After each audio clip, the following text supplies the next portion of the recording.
Shalom, shalom, soyez bénis encore en ce jour. Bienvenue dans ce mois de février, le mois où tu vas témoigner, le mois où le Seigneur sera encore avec toi dans ce mois de février. Et en ce jour, est-ce que tu sais que la peur est comme l'obscurité? La peur est comme l'obscurité. L'obscurité, c'est quoi? L'obscurité, c'est l'absence de lumière, état de ce qui est obscur. Alléluia. En un mot, il fait noir, tu ne vois rien. La Bible dit dans le psaume 27, la Bible dit, l'Éternel est ma lumière et mon salut. De qui aurais-je peur? Donc, de qui aurais-je peur? Donc, ici, la peur sous-entend aussi l'obscurité. Tu ne vois rien. Il n'y a pas de lumière, il y a absence de lumière, il y a franchement rien autour de toi et tu es là, tu as peur. Et c'est comme si cette peur-là, cette obscurité-là enveloppe ta vie et finalement on voit quoi? L'échec absolu. Pourquoi? Parce que tu as peur de prendre des décisions, tu as peur du péché, tu as peur de tomber malade, tu as peur du diable, tu as peur de prendre des décisions, tu as peur par exemple de la prospérité. Si par exemple Dieu est en train de te bénir, qu'est-ce que les gens vont dire? Et si aussi tu as peur aussi de la pauvreté, tu as peur aussi d'échouer, tu as peur de donner, tu as peur, il y a plusieurs sortes de peurs.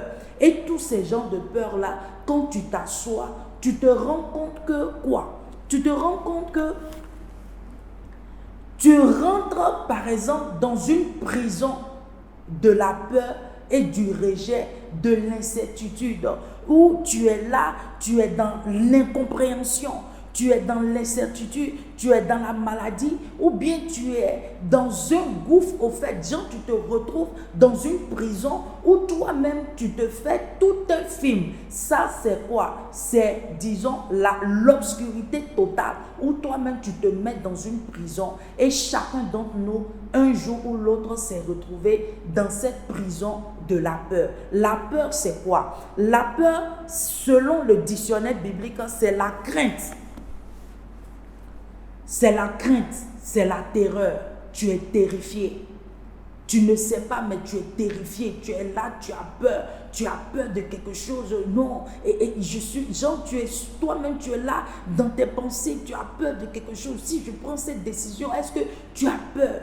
Et ça ne vient pas de Dieu. Ça ne vient pas de Dieu. Pour vaincre cette peur-là, tu as besoin de Jésus-Christ de Nazareth.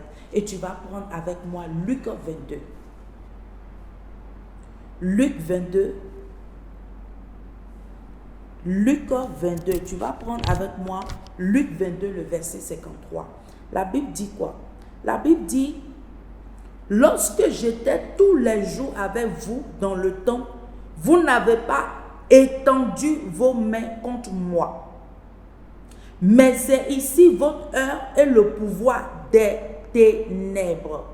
Ici, on voit dans la vie de Jésus que quand les principaux sacrificateurs et les gardes des temples et les anciens des Juifs sont venus chercher Jésus pour aller au jardin de Gethsemane, la Bible dit quoi?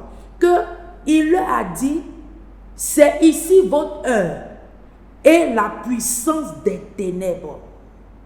Donc Jésus, au lieu qu'il allait avoir peur, au lieu qu'il allait s'élever automatiquement pour se mettre en lui, pour avoir peur, non, il n'a pas eu peur. Par contre, il a dit quoi? Il a commencé à se consoler lui-même. Il a commencé à mettre la parole de Dieu en lui-même. Où il a commencé à dire, l'Éternel est ma lumière et mon salut. De qui aurais-je crainte? L'Éternel est mon soutien de ma vie. De qui aurais-je peur? Donc il a commencé à parler de cette parole-là pour que lui-même il soit reconforté, afin que toute l'obscurité, la peur qui veut se mettre en lui, pour ne pas qu'il puisse accomplir ce que le plan de Dieu pour lui, il a commencé à décréter, à déclarer cette parole-là pour se reconforter lui-même, pour pouvoir accomplir ce que le Seigneur lui a dit de faire. Parce que quoi? Quand il est venu sur cette terre-là, il avait un but précis. C'est que pour toi et moi, nous soyons sauvés. C'est pour cela qu'il est venu sur cette terre-là. Donc, quand la peur, l'obscurité s'est mise devant, il s'est levé, il a dit non, l'Éternel est ma lumière et mon salut. De qui aurais-je crainte? Donc, en ce jour, j'aimerais te dire, Dieu est ta lumière. Dieu est ta lumière. Au moment où la peur se lève au-devant de toi, où les ténèbres veulent t'envelopper, tu te lèves, tu dis, l'Éternel est ma lumière. De qui aurais-je crainte? L'Éternel est mon soutien, est le soutien de ma vie. De qui aurais-je peur? Si l'Éternel est le soutien de ta vie, tu ne dois pas avoir peur d'une personne. Tu ne dois pas avoir la peur. Donc quand la peur vient automatiquement au-devant de toi, dis-toi que l'Éternel est ton refuge. Tu ne dois pas avoir peur de quelque chose. Quand la peur vient, enlève cette peur-là. Parce que Jésus devait aller à la croix. Donc il a surmonté sa peur. Donc il a surmonté cette étape de peur qui allait être au-devant de lui. Il a surmonté cette étape-là. Donc il est important que toi aussi tu surmontes cette étape de la peur. Tu bannis tout ce qui est peur au-devant de toi. Tu dis, Seigneur, tu es ma forteresse, tu es mon salut, tu es mon bouclier. Donc toi peur, toi obscurité, je te chasse de ma vie en ce jour. Parce que quoi? L'Éternel est ma lumière et mon salut. De qui aurais-je crainte? Alléluia. Et si tu nous suis en ce jour et tu es une personne qui veut donner sa vie à Jésus-Christ, j'aimerais te dire, tu as choisi la bonne part et tu vas incliner ta tête et tu vas dire, Seigneur Jésus, je viens à toi tel que je suis. Je sais que je suis un pécheur. Éternel, pardonne-moi de tous mes péchés. Éternel, merci d'avoir envoyé ton Fils à la croix pour moi. Merci Seigneur de faire de moi une nouvelle créature. Sois béni en ce jour. Au nom de Jésus-Christ. Et si tu as fait cette prière, sache que tu es déjà un nouveau-né. Et la grâce, la paix de Dieu, la communion de Dieu est avec toi. Et en ce jour, par exemple, tu as une question ou bien tu as des préoccupations, tu peux nous laisser un message ou bien un commentaire.